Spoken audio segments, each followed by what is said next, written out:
जी, आज के लेक्चर का आगाज़ करते हैं। आज हमने एक तो जो हमारे पास्ट पेपर्स के कुछ क्वेश्चंस हैं, वॉल्यूम 2 के ICAP के क्वेश्चन बैंक में भी शामिल है क्वेश्चन कुछ। क्वेश्चन नंबर 21, 33, 36 वॉल्यूम 2 में से इन क्वेश्चंस को डिस्कस करना है, होम असाइनमेंट के तौर पे आपको दिए गए थे।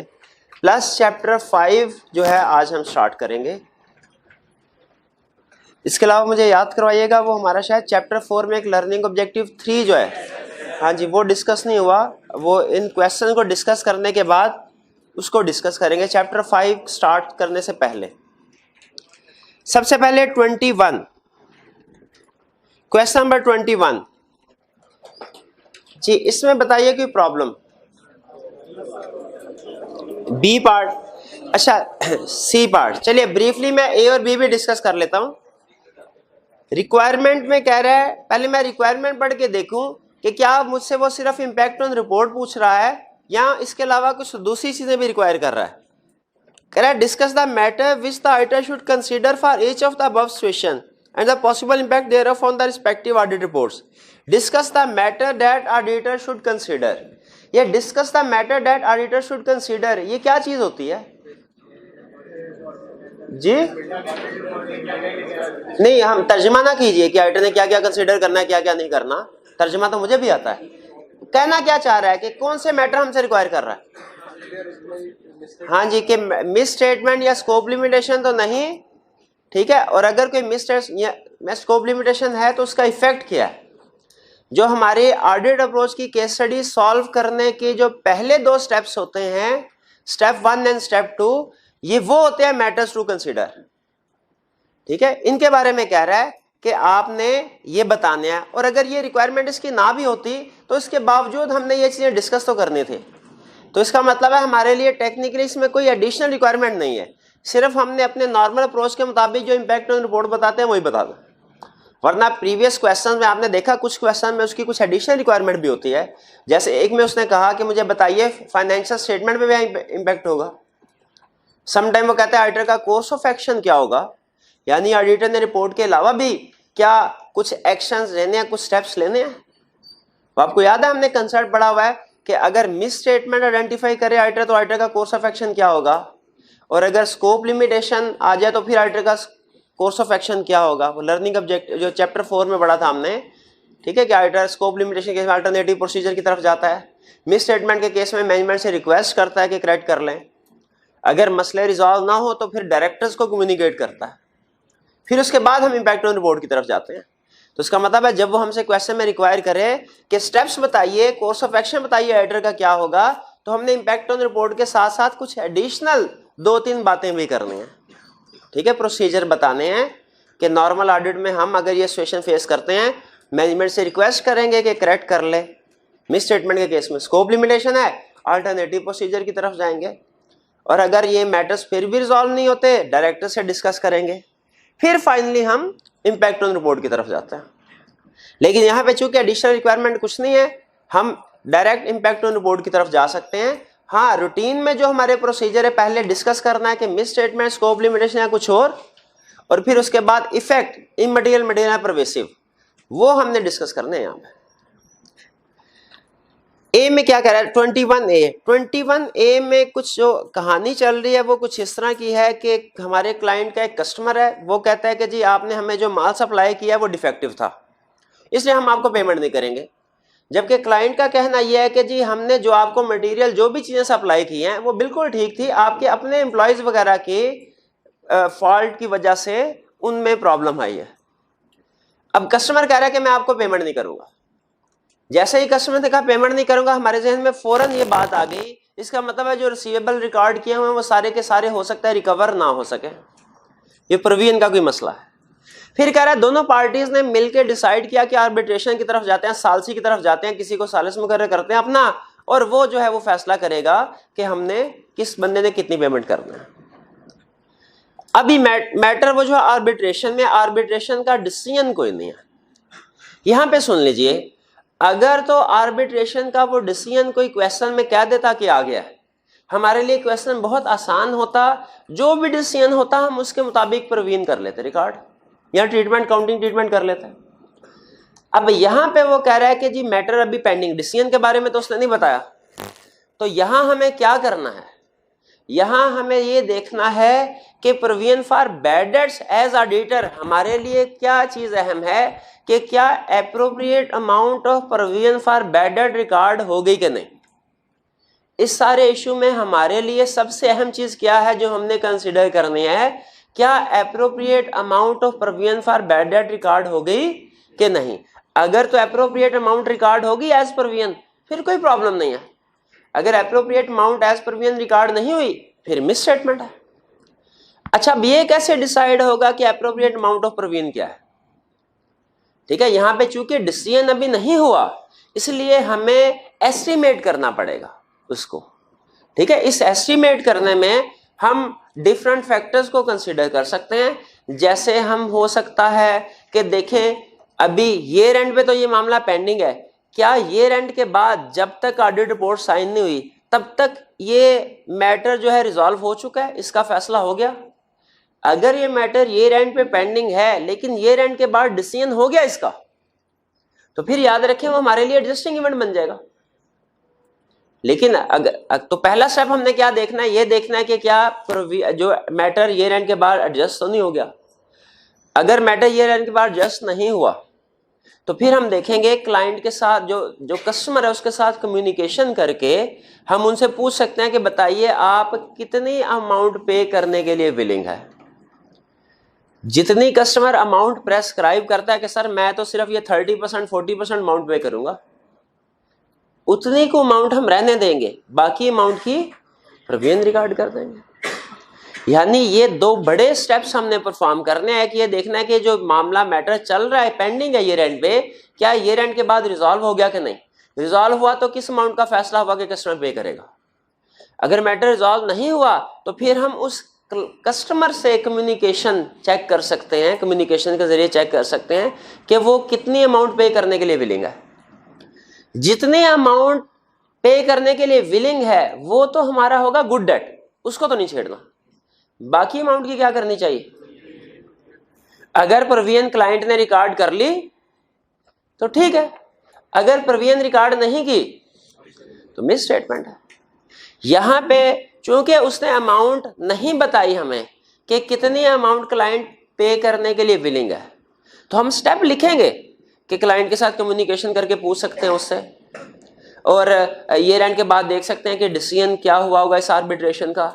लेकिन जब हमने इफेक्ट देखना है मटेरियल है कि इमटेरियल, तो उसमें हमने फिर पूरी अमाउंट को कंसीडर करना होगा, उसमें पूरी अमाउंट को कंसीडर। जैसे अगर वो ये तो बता दे कि इन्वेंट्री ऑब्सोलीट है, ये ना बताए कि उसकी एनआरवी क्या है, तो फिर मजबूरन हमें एनआरवी 0 ज्यूम करनी पड़ती है। ठीक है, सारी की सारी को राइट डाउन करना पड़ता है। अगर एनआरवी बता दे तो उतना ही राइट डाउन करेंगे जितनी एनआरवी है, एनआरवी नहीं बताई सारे का सारा। इसी तरह अगर उसने कहा कि कोई डेट ऐसा है जो कि डाउटफुल है और ये नहीं बताता कि कितनी रिकवरी एक्सपेक्टेड है, तो मजबूरन हमें फिर सारी अमाउंट की प्रोविजन करनी पड़ती है। तो हमने उससे स्टेप बता दिए एक दो कि भाई हम ये 2 स्टेप परफॉर्म करके डिसाइड करेंगे कि एप्रोप्रिएट अमाउंट ऑफ प्रोविजनिंग क्या होनी चाहिए। लेकिन बाद में जब रिपोर्ट पे इंपैक्ट बताना है तो वो हमने सारी अमाउंट को लेके बताना। तो बताइए सारी अमाउंट के लिहाज से ये इमटेरियल है, मटेरियल या परवेसिव है। 3.12 मिलियन को कंपेयर करेंगे मटेरियलिटी लेवल के साथ, मटेरियल है तो क्वालिफाइड। यहां तक क्लियर हो गया। अगर मैनेजमेंट ने प्रोविजन रिकॉर्ड कर ली अनमोडिफाइड ओपिनियन, प्रोविजन रिकॉर्ड नहीं की तो मिस स्टेटमेंट है, क्वालिफाइड ओपिनियन, क्वालिफाइड है, एडवर्स नहीं है। वो शायद सोल्यूशन में एडवर्स लिखा होगा, अगर लिखा है तो वो एडवर्स काट दीजिए, सिर्फ क्वालिफाइड ओपिनियन बन रहा है। अच्छा आगे चले, यहां पे एक और इंटरेस्टिंग इंफॉर्मेशन है। मैं आपसे ये पूछना चाहता हूं कि क्या इस इंफॉर्मेशन का हमारे क्वेश्चन पे कोई इंपैक्ट है। वो कह रहा है कि sales to HCL account for approximately 25% of revenue of JTL. जो कस्टमर बैंकरप्ट हुआ है हमारी 25% सेल जो है इसको जा रही थी। तो ज़हन में रखिए जो मेजर डेटर बैंकरप्ट हो जाए, मेजर प्रोडक्ट ऑब्सोलीट हो जाए, मेजर फिक्स एसेट्स डिस्ट्रॉय हो जाए, ये सारी इंडिकेशंस होती हैं गोइंग कंसर्न इश्यूज की। अभी तक मैंने आपको सिर्फ 3 एग्जांपल बताए। मेजर डेटर बैंकरप्ट हो जाए, मेजर प्रोडक्ट ऑब्सोलीट हो जाए और मेजर फिक्स एसेट्स डिस्ट्रॉय हो जाए, गोइंग कंसर्न इशू क्रिएट हो जाता है। तो यहाँ पे गोइंग कंसर्न इश्यूज भी क्रिएट हो रहा है, आपको वो भी मेंशन करना चाहिए। लेकिन अगर अनमोडिफाइड ओपिनियन दे रहे हैं तो फिर हम इसको मेंशन कर देंगे, लेकिन अगर मॉडिफाइड ओपिनियन दे रहे हैं तो फिर इसको मेंशन करने की जरूरत नहीं, क्योंकि बेसिस फॉर मॉडिफाइड ओपिनियन में वो कवर हो जाता है। तो डुप्लीकेशन को हम अवॉइड करते हैं, आपको पता है जी। ए क्लियर? इसमें मिस स्टेटमेंट को भी डिस्कस कर लिया हमने, गोइंग कंसर्न का इशू भी डिस्कस। ये गोइंग कंसर्न वाला इशू कितने स्टूडेंट के जहन में आया था, जरा हाथ उठा के बताइए। शाबाश, तकरीबन 25% के करीब स्टूडेंट्स के जहन में आ गया था। 12। चलिए आगे चलते हैं, इसको अंडरलाइन कर लीजिए। नेक्स्ट टाइम अगर किसी कंसेप्ट में यूज हो ये एडजस्टमेंट, तो आपने गोइंग कंसर्न के बारे में भी लाइन लिखनी होगी कि ये इंफॉर्मेशन गोइंग कंसर्न की तरफ लेके जा रही है हमें, अनसर्टेनिटी की तरफ। हाँ, अगर क्वेश्चन में लिखा हो कि जी मैं नेक्स्ट में परचेजेस से कंटिन्यू रखूंगा, कोई इशू नहीं है, तो फिर गोइंग कंसर्न का इशू नहीं आएगा। ठीक है, अगर फ्यूचर में वो कहे कि जी मैं आपसे परचेज करूंगा, लेकिन नॉर्मली जो नाराज कस्टमर होता है ना, वो फिर कहता है नहीं भाई अब आइंदा भी मुश्किल लगा। ठीक है, इसलिए तो हमें क्वेश्चन में डिस्कस कर देना, क्योंकि उसने क्वेश्चन जब याद रखे एग्जामिनर हमसे वो इंफॉर्मेशन हमें दे रहा है ना इस तरह की, तो फिर इसका मतलब हमसे रिक्वायर कर रहा है कि हम एक आधी लाइन में इसका जिक्र करें कि हमने इसको इग्नोर नहीं किया। बहरहाल आपके क्वेश्चन का आंसर ये है, अगर वो कहते हैं कि जी मैं फ्यूचर में आपसे परचेज करूंगा, फिर कोई इशू नहीं होगा टेक्निकल। नेक्स्ट,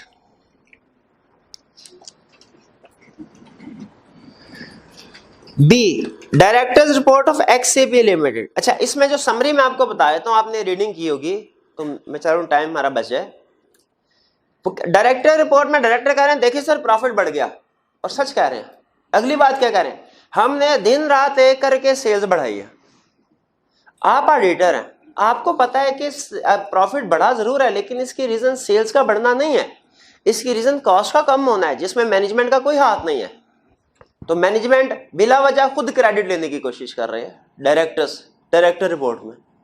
अब बताइए, क्या डायरेक्टर रिपोर्ट फाइनेंशियल स्टेटमेंट का हिस्सा होती है? वो तो अदर इंफॉर्मेशन होती है। उसमें अगर कोई झूठ बोल रहे हैं डायरेक्टर, गलत बात कर रहे हैं, इनकंसिस्टेंसी है, मिस स्टेटमेंट है, क्या हमारा ओपिनियन मॉडिफाई होगा? नहीं होगा। लेकिन क्या हमें इसकी रिपोर्ट, अपनी रिपोर्ट में इसका जिक्र कर देना चाहिए? कैसे करेंगे? कितने स्टूडेंट्स का ख्याल है अदर मैटर पैराग्राफ इंक्लूड करेंगे? कितने स्टूडेंट्स का ख्याल है अदर रिपोर्टिंग रिस्पॉन्सिबिलिटीज में इसको मेंशन करेंगे? कितने स्टूडेंट का ख्याल है अदर इंफॉर्मेशन में इंक्लूड करेंगे?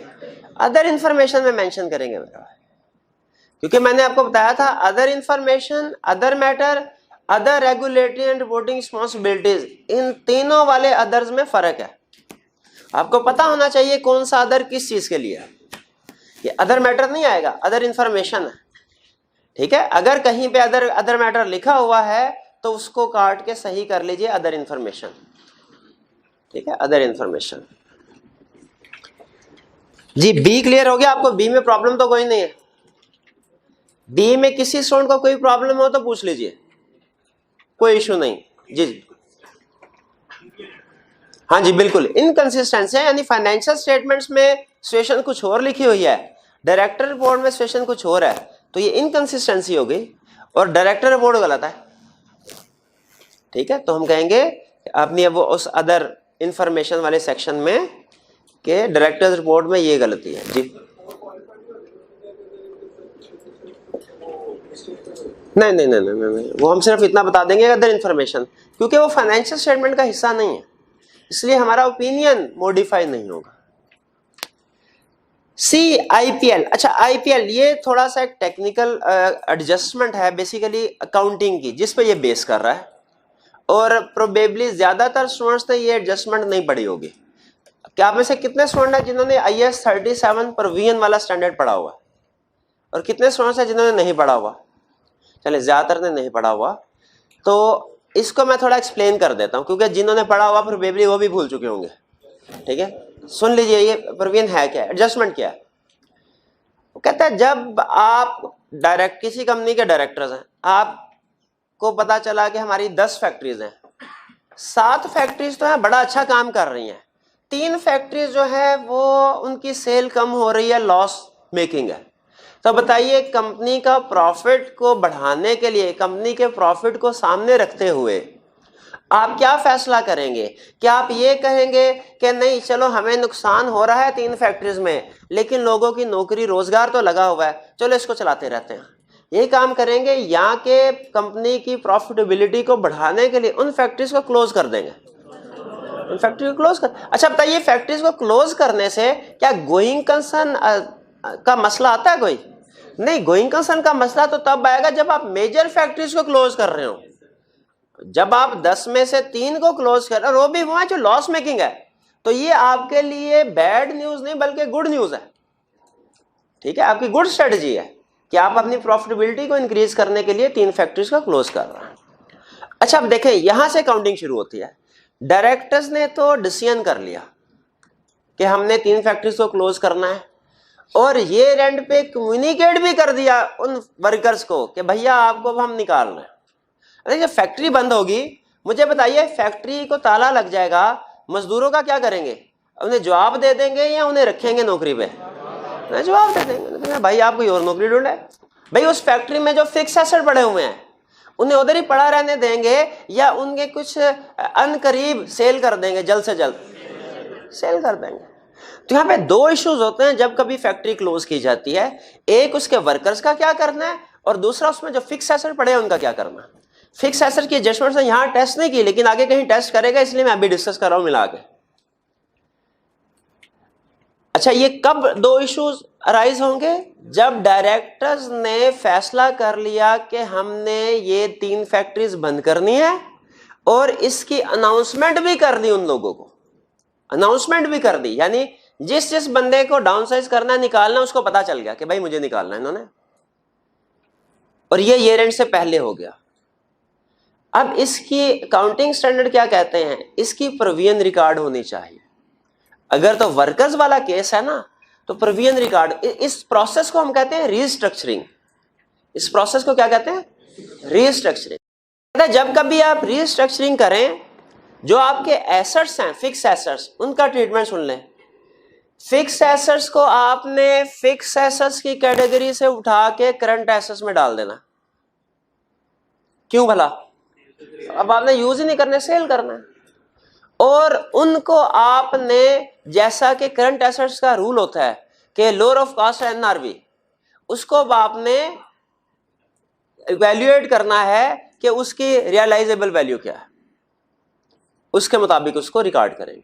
यह तो हो गया फिक्स एसेट्स का, कि अगर हमारे पास फिक्स एसेट्स हैं और हमें इरादा है हमारा कि अनकरीब अब हमने उसको बेच देना है, तो उसे फिर फिक्स एसेट्स में क्लासिफाई नहीं करना, बल्कि उसे क्या करना है? Current asset. फिक्स एसेट वाली एडजस्टमेंट क्लियर? आगे आते हैं, वर्कर्स का क्या करना। देखिए पाकिस्तान में तो असूल ये होता है कि वर्कर आपका खड़े खड़े आपको कोई उसकी बात बुरी लगी, उसे नौकरी से जवाब दे देते भाई फारिग। लेकिन फॉरेन कंट्रीज में ऐसे नहीं होता। वहां पे बाकायदा उनको उनके राइट्स को प्रोटेक्ट करने के लिए, एम्प्लॉयज के राइट्स को प्रोटेक्ट करने के लिए लेबर लॉज हैं, और काफी एक्टिव भी है।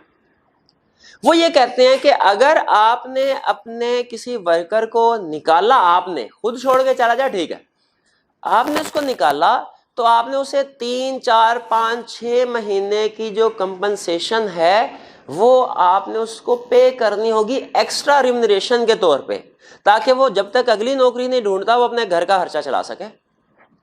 एक्स्ट्रा पेमेंट करते हैं।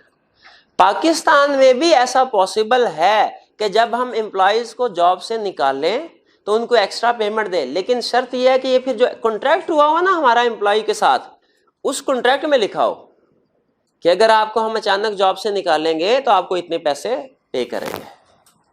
तो जब हम अब सिचुएशन देखिए, कॉन्ट्रेक्चुअल रिस्पॉन्सिबिलिटी है या हमारी लीगल रिस्पॉन्सिबिलिटी है, दोनों में से कोई भी सिचुएशन हो कि जब कभी एम्प्लॉय को हमने जॉब से निकालना है, 6 महीने की पेमेंट सैलरी उसको एक्स्ट्रा पे करने हैं। डिसीजन कर दिया एम्प्लॉयज को निकालना है, बताइए क्या अब ये 6 महीने जो है हमारी प्रोविजन रिकॉर्ड होनी चाहिए कि नहीं? 6 महीने की जो रिम्यूनरेशन पे करने हैं बिल्कुल होने चाहिए।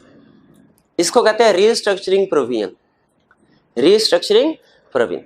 अब देखें 3 फैक्ट्रीज को हमने क्लोज करना है, 3 फैक्ट्रीज को क्लोज करना है, तीनों फैक्ट्रीज के ऊपर प्रोविजन रिकॉर्ड होनी चाहिए। भी इस बात से एग्री करते हैं? फिर सुन लीजिए, एडजस्टमेंट थोड़ी कॉम्प्लेक्स हो गई। जब कभी मैनेजमेंट डिसाइड करेगी कि हमने कुछ फैक्ट्रीज को क्लोज करना है, मैनेजमेंट ने देखना, और ये डिसीजन कर लिया और एम्प्लॉइज को कम्युनिकेट भी कर दिया, एम्प्लॉइज को स्पेसिफिक लोकेशन वाइज कि लाहौर वाली फैक्ट्री, इस्लामाबाद वाली फैक्ट्री, मुल्तान वाली फैक्ट्री, ये 3 फैक्ट्री क्लोज करेंगे। क्योंकि अगर आप सिर्फ इतना कहें ना कि हमारी पाकिस्तान में 20 फैक्ट्रीज है, हम कोई सी 3 फैक्ट्रीज क्लोज करेंगे, आप प्रोविजन रिकॉर्ड नहीं कर सकते। आपको पता ही नहीं है कौन सी फैक्ट्री क्लोज करनी है, उसमें कितने वर्कर्स काम करते हैं, किस वर्कर के साथ क्या आपका कॉन्ट्रैक्ट हुआ है, कि कितने महीनों की पेमेंट करनी है, प्रोविजन रिकॉर्ड तो नहीं हो सकती ना। इसीलिए जब कभी directors specific location wise decision कर लें कि हम इन 3 लोकेशंस को बंद करेंगे, तो लाजमी हो जाता है कि वहां पे जितने वर्कर्स हैं उनकी रीस्ट्रक्चरिंग प्रोविजन रिकॉर्ड करनी है, और अगर रीस्ट्रक्चरिंग प्रोविजन रिकॉर्ड नहीं करते तो वो मिस स्टेटमेंट होगी। यहां तक बात समझ आई? इस क्वेश्चन में क्या कह रहा है? कह रहा है, जरा गौर से सुनिएगा, 3 फैक्ट्रीज क्लोज करनी है, 2 को उसने स्पेसिफाई कर दिया, 1 को स्पेसिफाई, जरा खुद बताइए रीस्ट्रक्चरिंग प्रोविजन रिकॉर्ड होनी चाहिए? 2 की होनी चाहिए, तीसरे की नहीं होनी चाहिए। यही मेन पॉइंट है इस क्वेश्चन में, और कुछ भी नहीं है इस क्वेश्चन में। वो शुरू में हमें कह रहा है कि 3 फैक्ट्रीज की, तीनों की प्रोविजन जो है वो शायद 30 मिलियन की फिगर है, वो रीस्ट्रक्चरिंग प्रोविजन रिकॉर्ड कर ली, और लेकिन कह रहा है मैंने 2 के बारे में तो स्पेसिफिकली बता दिया, 1 के बारे में नहीं बताया। तो इसका मतलब है 1 की प्रोविजन रिकॉर्ड नहीं होगी, बाकी 2 की होगी, वरना हमें पता ही नहीं चलेगा भाई अमाउंट क्या रिकॉर्ड करनी है प्रोविजन। तो अगर तो उसने, अच्छा इस 30 मिलियन में उसने क्लियरली नहीं बताया कि 3 फैक्ट्रीज की प्रोविजन शामिल है कि 2 की, क्लियरली नहीं, आपने क्वेश्चन बड़ा होगा तो इसमें, लेकिन जो हमें स्टेटमेंट दे रहा है उससे लग यही रहा है कि 3 फैक्ट्रीज की प्रोविजन है। तो हम सोल्यूशन देते हुए पहले तो उसको काउंटिंग ट्रीटमेंट बता देंगे ना, कि काउंटिंग हमें ये कहती है अगर आपने जो है रीस्ट्रक्चरिंग की तो जो कंपनसेशन आपने वर्कर्स को पे करनी है उसकी प्रोविजन रिकॉर्ड करनी है। शर्त यह है कि आपने स्पेसिफिकली डिसीजन किया हो लोकेशन वाइज, प्लस इस डिसीजन को कम्युनिकेट भी कर दिया हो, अनाउंस भी कर दिया हो, फिर आप इसकी प्रोविजन रिकॉर्ड कर सकते हैं। तो अब यहां पे हम कहेंगे कि चूंकि आपने 2 के बारे में तो स्पेसिफिक डिसीजन कर लिया है और कम्युनिकेट भी कर दिया, अनाउंस भी कर दिया, उसकी प्रोविजन ठीक है, तीसरे की प्रोविजन रिकॉर्ड नहीं होनी चाहिए। अगर आपने प्रोविजन रिकॉर्ड की है तो ये मिस स्टेटमेंट होगी। क्लियर होगी ये बात? कोई प्रॉब्लम तो नहीं इसमें? चलिए, ये क्वेश्चन प्रोबेबली हमारे ICAV के क्वेश्चन बैंक में और इवन वॉल्यूम 2 में प्रोबेबली सबसे मुश्किल क्वेश्चन है, क्वेश्चन 1, और ये है भी CFAP लेवल का, मतलब CFAP के पास पेपर से उठाया गया है। अब जाहिर है कैफ लेवल का है, इसीलिए इस उन्होंने ICAV ने क्वेश्चन बैंक में इंक्लूड किया है। बहरहाल थोड़ा सा मुश्किल है क्वेश्चन। जी क्लियर हो गया 21? नेक्स्ट 33 पे आ जाइए।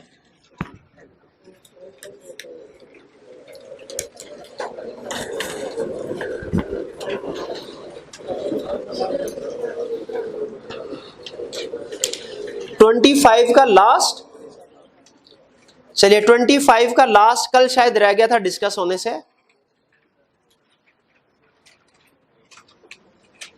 अच्छा मुझे ये बताइए, एस्टिमेट्स और काउंटिंग पॉलिसी में डिफरेंस पता है आपको क्या है?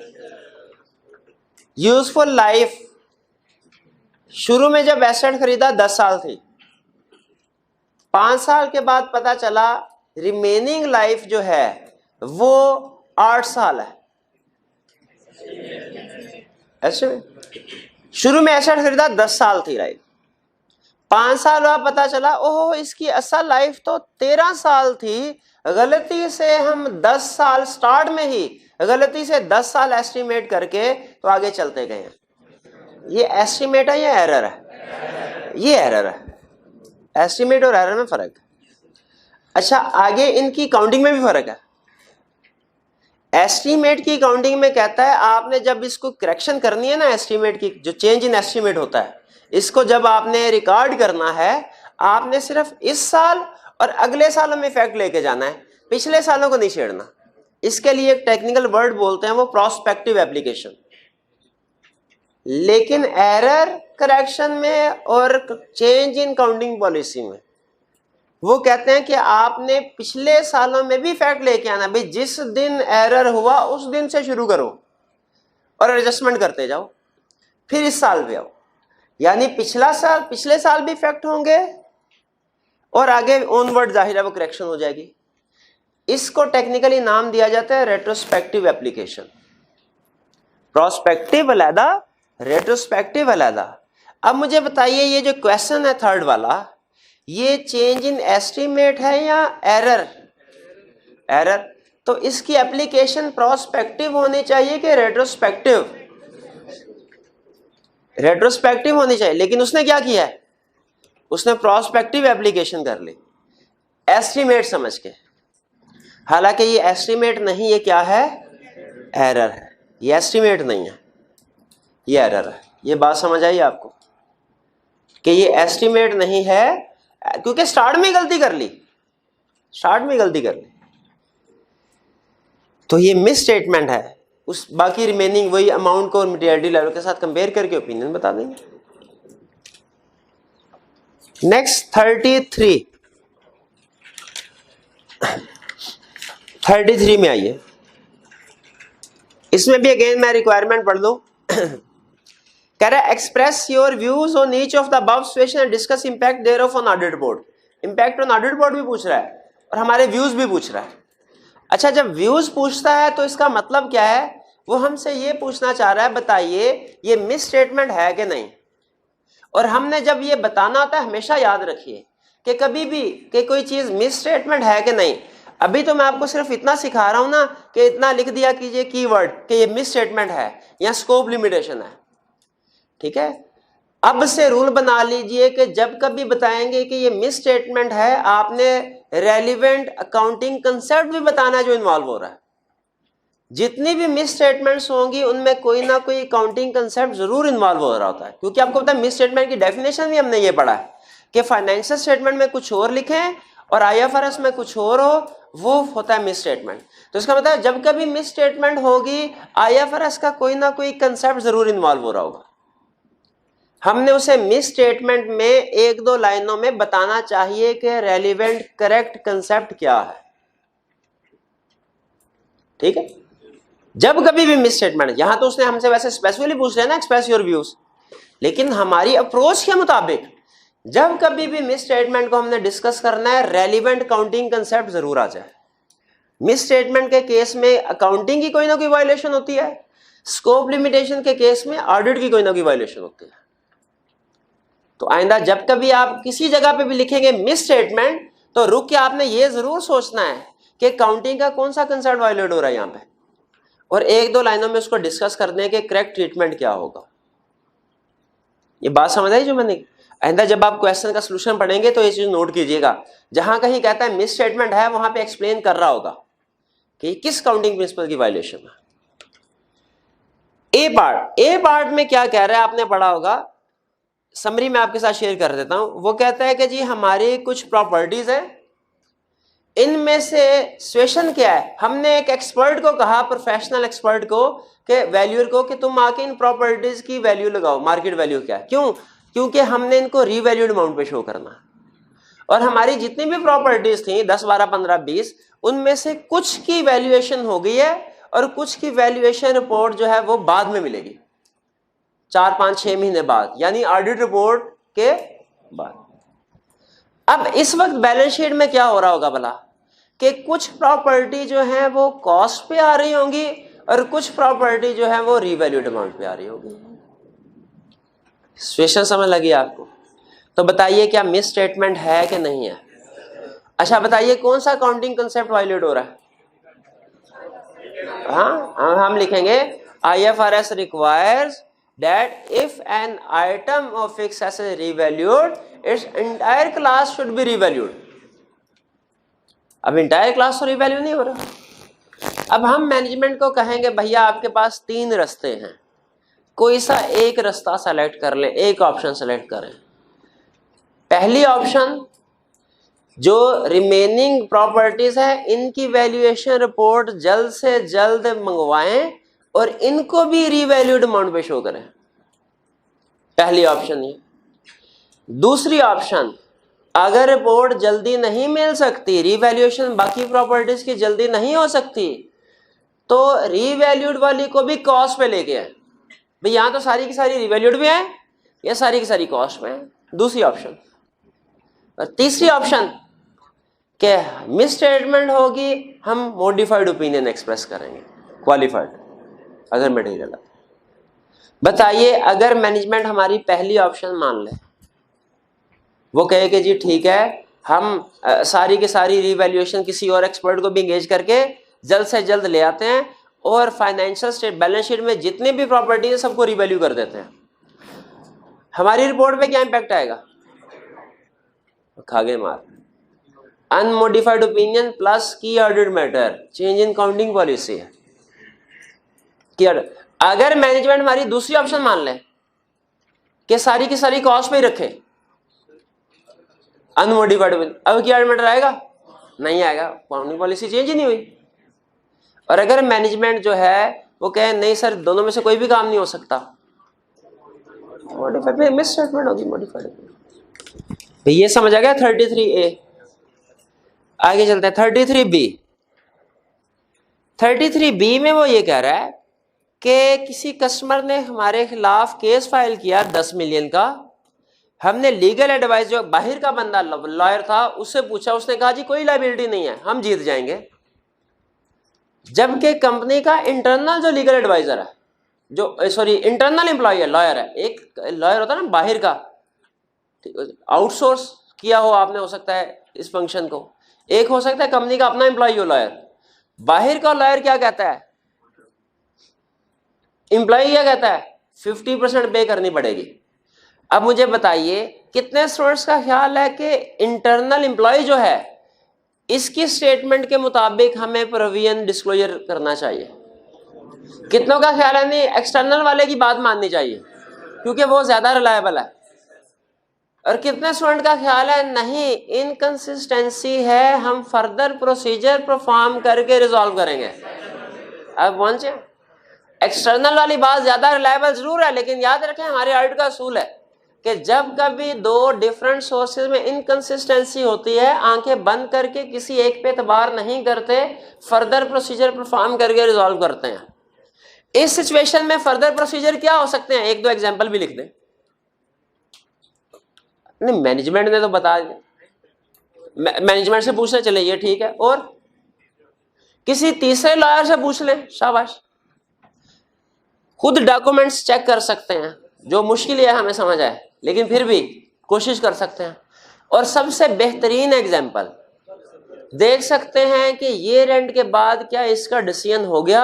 अगर ये रेंट के बाद डिसीजन हो गया तो वो तो बेहतरीन एविडेंस है इस चीज का कि कितनी प्रोविजन और डिस्क्लोजर होना चाहिए।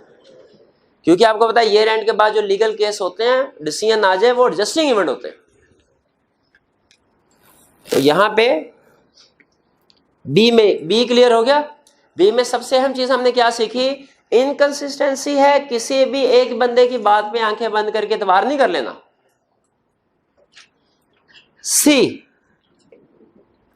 सी में कह रहा है कि हमने पहले कभी वारंटी प्रोवाइड नहीं करते थे, इस साल हम जो अपने टीवी सेट सेल करते हैं इन पे वारंटी ऑफर कर रहे हैं 1 साल की या जितने भी है। लेकिन वो ये कह रहा है कि सर हम एस्टिमेट नहीं कर सकते कि वारंटी एक्सपेंस कितना होगा, इसलिए हमने वारंटी की प्रोविजन रिकॉर्ड नहीं किए। बताइएगा ठीक किया, ठीक नहीं किया? भाई वो कह रहा है कि जी हमें पता ही नहीं है वारंटी की प्रोविजन कितनी होनी चाहिए। हम इससे पूछेंगे भैया भाई अगर तुम कैसे कह सकते हो कि वारंटी की प्रोविजन आपको नहीं पता? वारंटी की प्रोविजन के लिए क्या चीजों की जरूरत है? एक कि आप 100 सेट सेल करते हैं तो कितने वापस आते हैं रिपेयर होने के लिए? क्या आपके पास ये डाटा है कि नहीं? क्या कंपनी को इस बात का पता है कि नहीं? बताइए। क्योंकि पास में वो सेट्स को सेल भी करती रही है और रिपेयर भी करते रहिए उनको ये भी पता है 100 सेट सेल करें तो कितने वापस आते हैं रिपेयरिंग के लिए, उन्हें ये भी पता है कि उनकी रिपेयर पे कितना खर्चा होता है। तो भाई वारंटी प्रोविजन एस्टिमेट करने के लिए और क्या चाहिए। अब कल कला को अगर हम इनकी ये बात मान लें, कल कला को वो ये भी कहेंगे सर हम क्रेडिट सेल तो कर रहे हैं लेकिन हम एस्टिमेट नहीं कर पाएंगे कि कितने डेटर बैड डेट होंगे, इसलिए हमने provision for bad debt record नहीं की। कल तो वो ये भी कहेंगे। तो याद रखें जब कभी डेटर क्रेडिट सेल कर रहे हैं तो लाजमी है provision for bad debt record करने, जब कभी वारंटी प्रोवाइड कर रहे हैं लाजमी है आपने उसकी प्रोविजन रिकॉर्ड करनी है।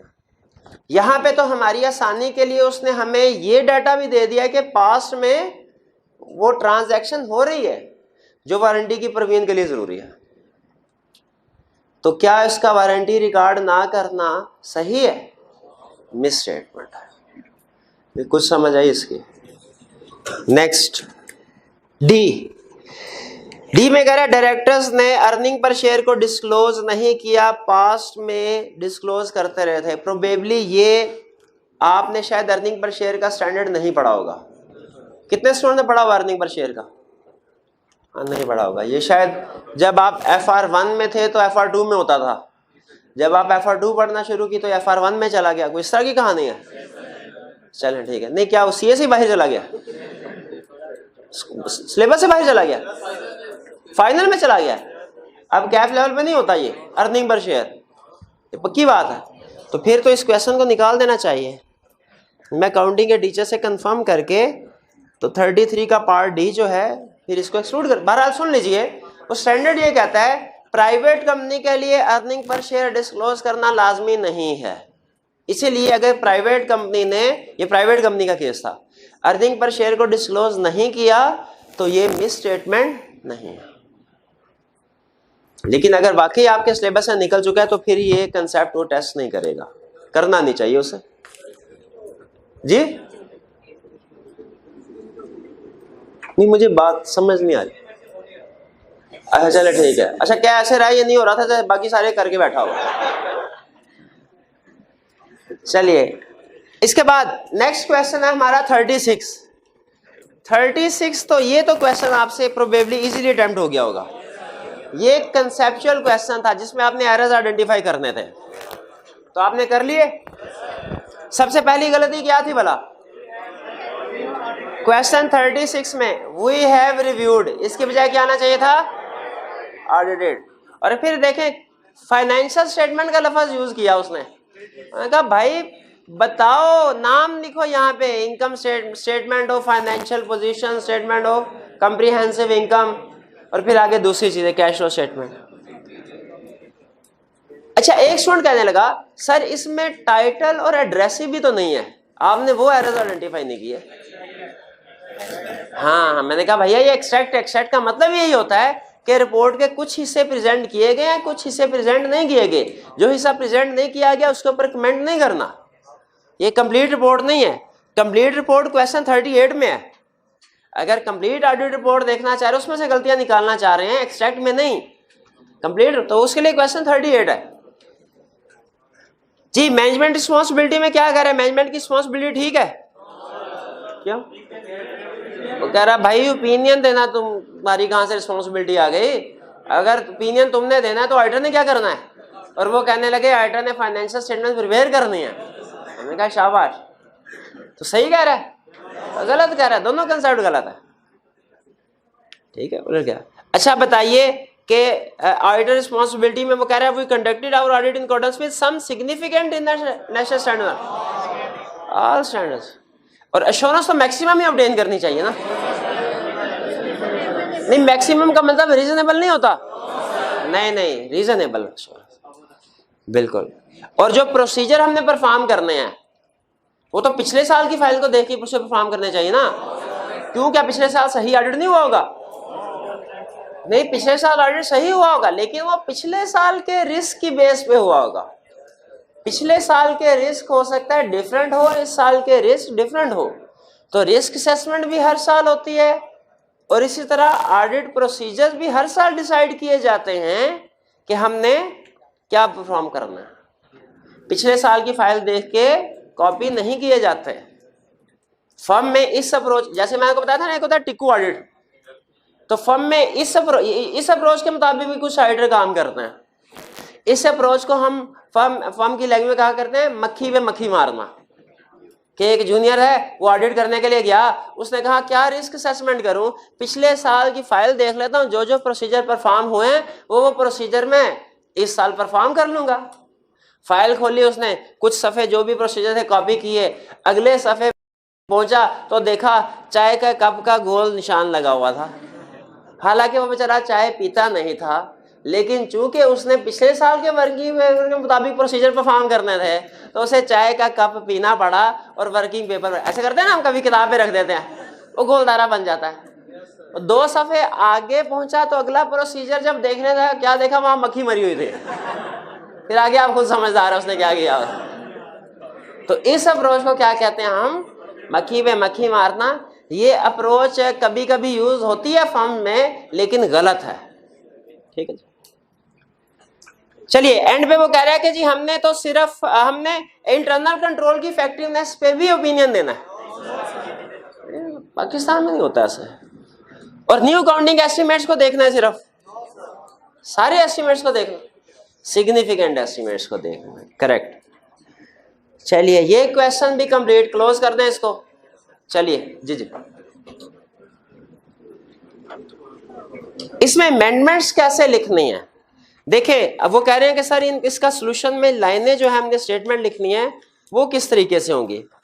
आपने अपनी स्टेटमेंट को इस तरह लिखना है कि उसमें गलती भी हो और करेक्शन भी हो। जैसे फर्ज कीजिए वी हैव रिव्यूड, इसको मैंने लिखना है, तो मैं लिखूंगा कि it should we have audited, instead of statement should be that we have audited the financial statement instead of we have reviewed।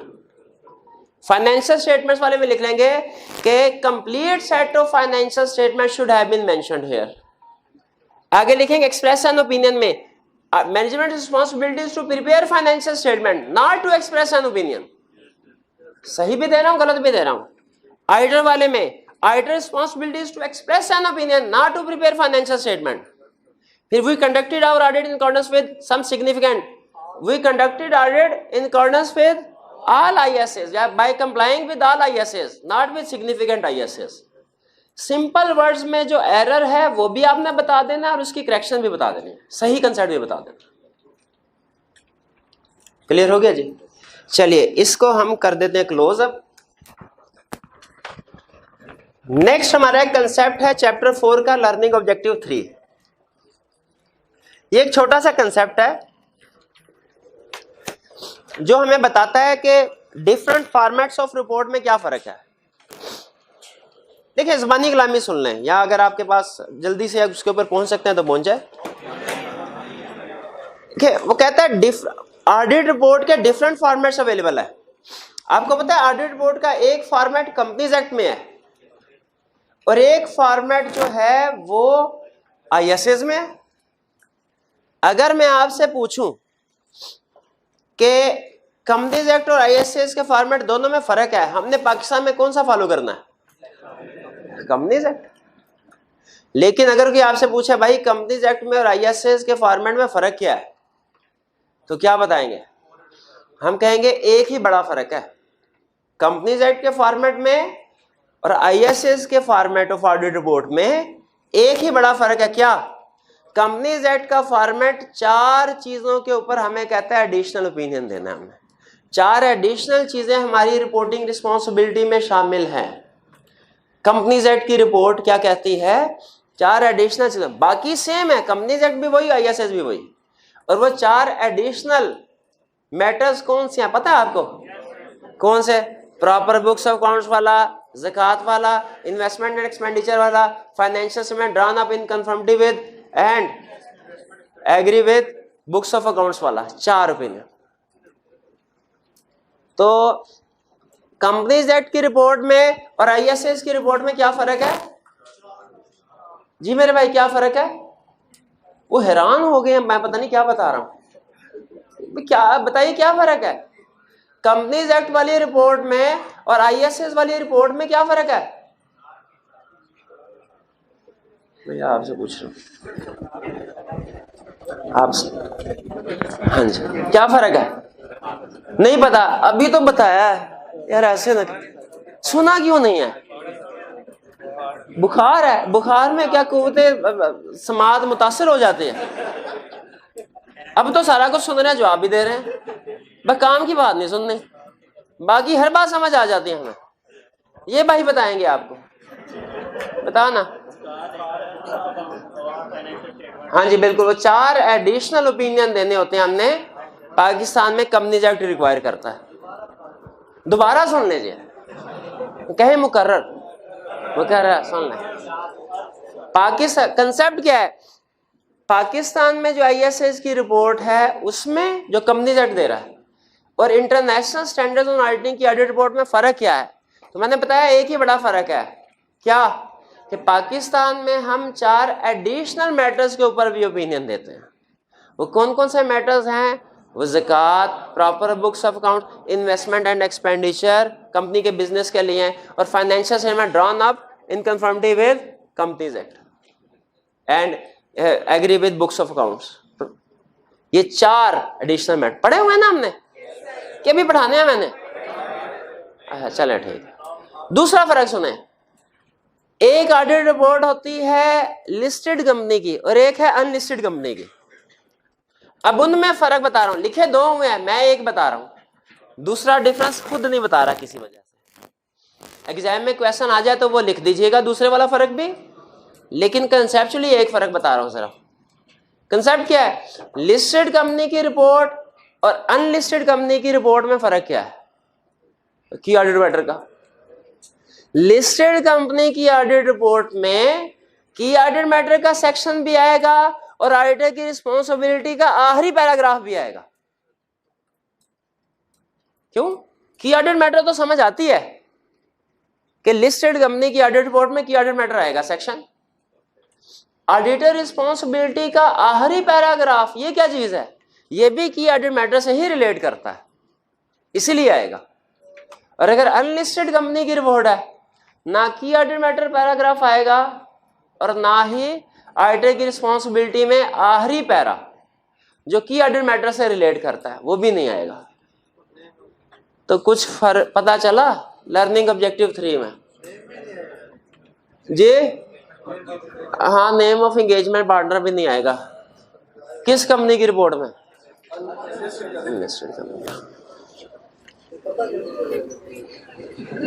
Firm का नाम लिखा होगा ना भाई, फर्म का। आपने पार्टनर से मिलना है, क्या क्या किया? छोड़ो उसको, फर्म से हमें कहा, फर्म ने ऑडिट रिपोर्ट दे दी, खत्म कहानी।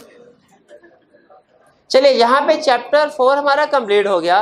आपको याद होगा मैंने आपसे ये कहा था कि जो चैप्टर 4 है ये एक तरह से आपका पूरे ऑडिट का ओवरव्यू है। अगर ये 4 चैप्टर्स आपने अच्छे तरीके से समझ लिए, आपको आसान लगे, तो इसका मतलब है बाकी का ऑडिट भी आसान लगेगा।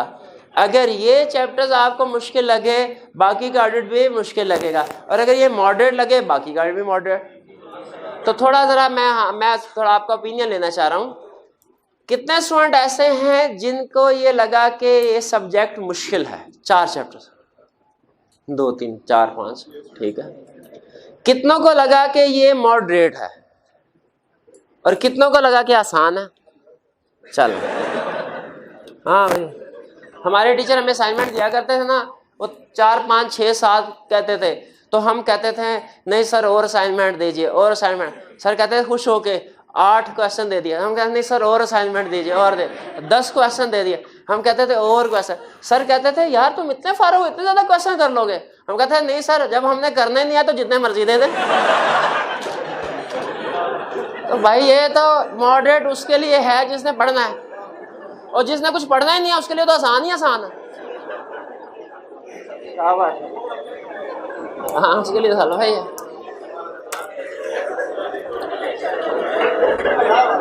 चलिए वापिस आते हैं, बस कर दीजिए, टाइम कम है हमारे पास।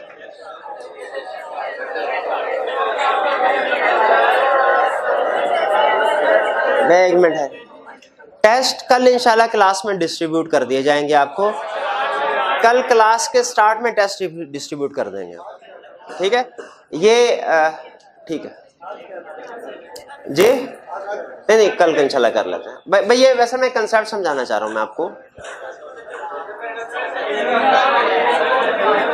अच्छा, जितना मर्जी क्लब ले, जो मैं नियत करके आया ना समझा के जाना है, सो समझा के जाना है, ठीक है। बस ये होगा कि 2-4 मिनट फिर आप जितना टाइम जाया करेंगे उतना एक्स्ट्रा बैठना पड़ेगा।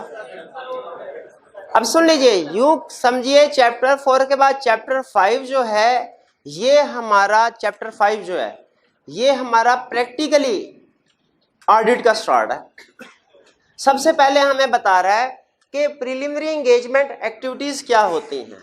नाम से पता चल रहा है हमें, प्रिलिमिनरी वो वाली एक्टिविटीज, वो वाले काम जो कि ऑडिट एंगेजमेंट के स्टार्ट में सबसे पहले किए जाते, इब्तदाई, यानी ऑडिट में सबसे पहले जो काम किए जाते हैं वो है प्रिलिमिनरी एंगेजमेंट एक्टिविटीज, ठीक। अब कह रहे हैं प्रिलिमिनरी एंगेजमेंट एक्टिविटीज में क्या होता है, एक acceptance and continuous procedure, acceptance and continuous procedure perform किए जाते हैं। दूसरा agreeing terms of engagement. Acceptance and continuous procedure जो है, इनका मकसद क्या होता है, ये डिसाइड करना कि जो क्लाइंट हमारे पास आया हमें इसे एक्सेप्ट करना चाहिए कि नहीं करना चाहिए। रूटीन में हम बोलते हैं इकट्ठा एक्सेप्टेंस एंड कंटिन्यूअस प्रोसीजर, आपने फोकस सिर्फ एक्सेप्टेंस के ऊपर करना। मुझे ये बताइए, कभी ऐसा हुआ कि आप साथ बेकरी वाले के पास कोई चीजें लेने के लिए गए हो, वहां कोई दूसरा कस्टमर आया, ग्राहक आया, उसने बेकरी वाले से कहा ये डबल रोटी अंडे दे दो, बेकरी वाले ने कहा नहीं भाई मैंने देखा था तुम कल झूठ बोल रहे थे, तुम रिश्वत ले रहे थे, भाग जाओ, मैंने तुम्हें डबल रोटी नहीं बेचने। ऐसे कभी होता है? कभी नहीं होता। वो कहता भाई पैसे लाओ, चीज लो, मुझे इससे क्या, कहां से पैसे लिए कहां से नहीं।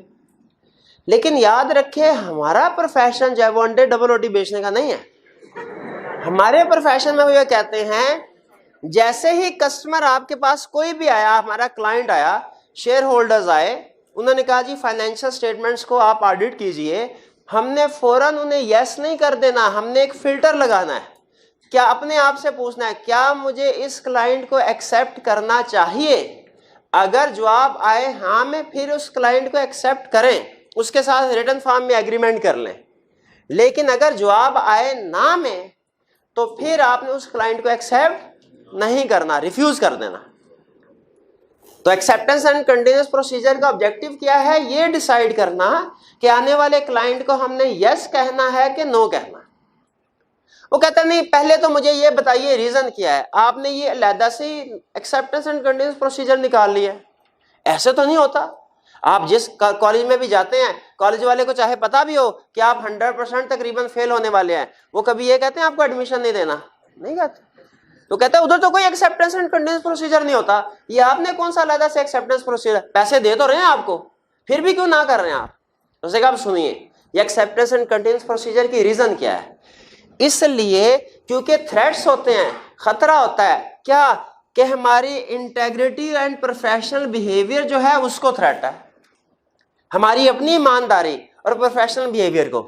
उसने कहा भाई फर्ज करो 2 मिनट के लिए मैं बेईमान हूं भी, क्लाइंट कह रहा है, तो तुम्हारी इंटेग्रिटी और प्रोफेशनल बिहेवियर को क्या मसला है, उसे क्या होने लगा है? हम कहेंगे भूल गए, सुना नहीं, man is known by the company he keeps, तो audit firm is known by the client it keeps. तो उसी तरह ध्यान में रखें, अगर हम किसी ऐसे क्लाइंट को एक्सेप्ट करेंगे जो कि फ्रॉड करता है, जो इलीगल एक्टिविटीज में, मनी लॉन्ड्रिंग में इन्वॉल्व है, तो बताइए क्या मार्केट में हमारी रेपुटेशन भी इफेक्ट नहीं होगी? क्या हम भी उसके साथ मिलजुल के थोड़ा थोड़ा उस जैसे नहीं हो जाएंगे? बिल्कुल उस जैसे हो जाएंगे। अगर मुझे ये बताइए, अब बताना आपने गलत ही है, लेकिन कंसेप्ट समझाने के लिए बता रहा हूं। मुझे ये बताइए, आप अगर ऑडिट फर्म में हैं, एक क्लाइंट आया, उसने कहा ऑडिट कीजिए, आपने कहा अच्छा डायरेक्टर्स की लिस्ट निकालो, मैं देखूं कि कहीं कोई ऐसा कोई बेईमान किस्म का, करप्ट किस्म का बंदा तो नहीं है जो फ्रॉड में इन्वॉल्व हो, जो इलीगल एक्टिविटीज में इन्वॉल्व हो, जो मनी लॉन्ड्रिंग में इन्वॉल्व हो। तो आपने लिस्ट देखी, उसमें 5वां नाम था अयान अली। एक्सेप्ट कर लेंगे क्या? नहीं। क्या कहा था? और भाई नहीं करना, नहीं करना, वरना नए वाले पहुंच जाएंगे आपके पास। हाँ आप भी फिर हाँ जेल में बंद। चलिए इंटेग्रिटी एंड, अबे सुन लें कंसेप्ट समझ आगे चलते हैं।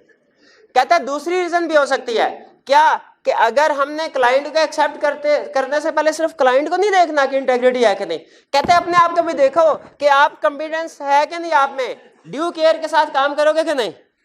भाई मुझे ये बताइए, मैं सुबह से शाम तक पढ़ाता हूं इंसानों की तरह, और प्रिंसिपल साहब मुझे ये कहते हैं कि आपको एक और लेक्चर जो है वो एक और आपने लेक्चर पढ़ाना है, क्या मुझे एक्सेप्ट कर लेनी चाहिए एंगेजमेंट?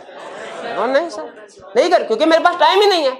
अगर फर्म के पास सफिशिएंट टाइम नहीं, सफिशिएंट रिसोर्सेज नहीं, तो क्या फर्म को ऑडिट क्लाइंट एक्सेप्ट करना चाहिए? नहीं करना चाहिए। ठीक है, एक छोटा सा केस है, 2 मिनट एक्स्ट्रा बैठना पड़ेगा अगर आप कहें तो। मैं यूएसए की, जी मुझे समझ नहीं है जी, चेंज कर,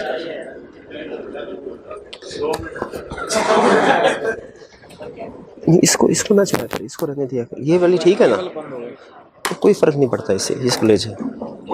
अच्छा सुन लीजिए, हाँ जी बिल्कुल, केस सुन लीजिए। केस ये था कि यूएसए की एक स्टेट में 5वीं बड़ी कंपनी थी, उन्होंने अपना ऑडिटर अपॉइंट करना था। ऑडिटर अपॉइंट किया और जो ऑडिट फर्म थी उसमें 3 लोग शामिल थे। एक था उनका जो एंगेजमेंट पार्टनर था, उसकी उम्र थी 70 साल से ज्यादा। एक था कोई 30-32 साल का बंदा, अकाउंटेंट था वो, मतलब चार्टर्ड अकाउंटेंट समझ लें। और एक था उनके पास टाइपिस्ट, जो कि रिपोर्ट कंफर्मेशन लेटर वगैरह टाइप करता था। 3 बंदों की टीम थी और उसने ऑडिट किसका किया? उस कंपनी का जो यूएसए की 5वीं बड़ी कंपनी थी। अब उसके बाद जब उनका क्वालिटी कंट्रोल रिव्यू, जब जैसे ही उधर के आई कैप को पता चला, उसने कहा छोटी सी फर्म, इतना बड़ा क्लाइंट, इन्होंने सारे प्रोसीजर कैसे परफॉर्म कर लिए। और उन्होंने उसके फिर क्वालिटी कंट्रोल रिव्यू के लिए सिलेक्ट किया। इन्वेस्टिगेशन पता चला बहुत सी लोकेशन पे फिजिकल वेरिफिकेशन नहीं की, कंफर्मेशन लेटर्स बहुत कम भेजे, प्रोसीजर कम परफॉर्म किए। पार्टनर को पकड़ लिया उन्होंने कहा भाई तूने सफिशिएंट एप्रोप्रिएट ऑडिट एविडेंस क्यों नहीं ऑब्टेन किया?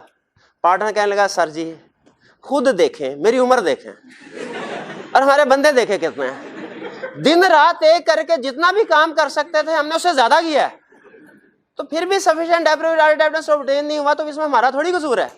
अब बताइए इसका कसूर है कि नहीं? उसने एक लगाई आई कैप, उधर के आई कैप ने, उन्होंने कहा भाई एट टाइम ऑफ एक्सेप्टेंस नहीं पता था कि बंदे कितने हैं, प्रोसीजर कितने परफॉर्म करने हैं। तो बताइए क्या ऐसे क्लाइंट को एक्सेप्ट करना चाहिए था इस फर्म को? कहता है नहीं भाई, अगर आप ऐसे क्लाइंट को एक्सेप्ट कर लेते हैं इसका मतलब है आपने कॉन्फिडेंस ड्यू केयर के साथ काम नहीं किया।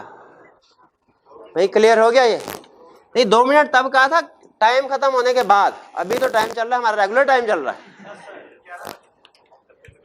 अच्छा ये सुन लीजिए, एक्सेप्टेंस एंड कंटीन्यूअस प्रोसीजर में हमारा ऑब्जेक्टिव क्या होता है? डिसाइड करना है क्लाइंट को यस करना है कि नो।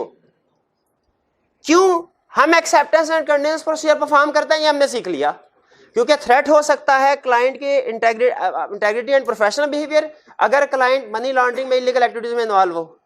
क्योंकि थ्रेट हो सकता है हमारे professional competence and due care को, अगर हम किसी ऐसी एंगेजमेंट को एक्सेप्ट कर लें जो कि हमें नहीं करनी चाहिए, हम उसके लिए कंपिटेंट नहीं है। पर अब प्रिंसिपल साहब ये कहें कोई ऐसा सब्जेक्ट मुझे पढ़ा दो जो मैंने आज तक नहीं पढ़ाया, क्या मुझे एक्सेप्ट कर लेना चाहिए? तो क्या मतलब, एक इस वक्त था जब मैंने ऑडिट भी नहीं पढ़ाया था, तो कभी ना कभी तो पहली दफा पढ़ाना ही पड़ता है ना। हाँ ऐसे ना करें यार। भाई हमारे पास एक इंश्योरेंस कंपनी का ऑडिट क्लाइंट आया, कहने लगा भाई ऑडिट कर दो। हमने पहले कभी इंश्योरेंस कंपनी का ऑडिट नहीं किया, स्टाफ हमारे पास है, यस करना चाहिए नो करना चाहिए?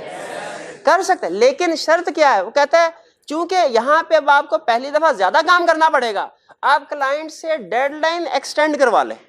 उसे क्या नॉर्मली हम 2.5 महीने में ऑडिट खत्म करें, लेकिन यहाँ पे चूंकि हमें सीखना पड़ेगा चीजों को, तो 3.5 महीने के बाद रिपोर्ट देंगे। मंजूर है तो यस करो, वरना माजरत।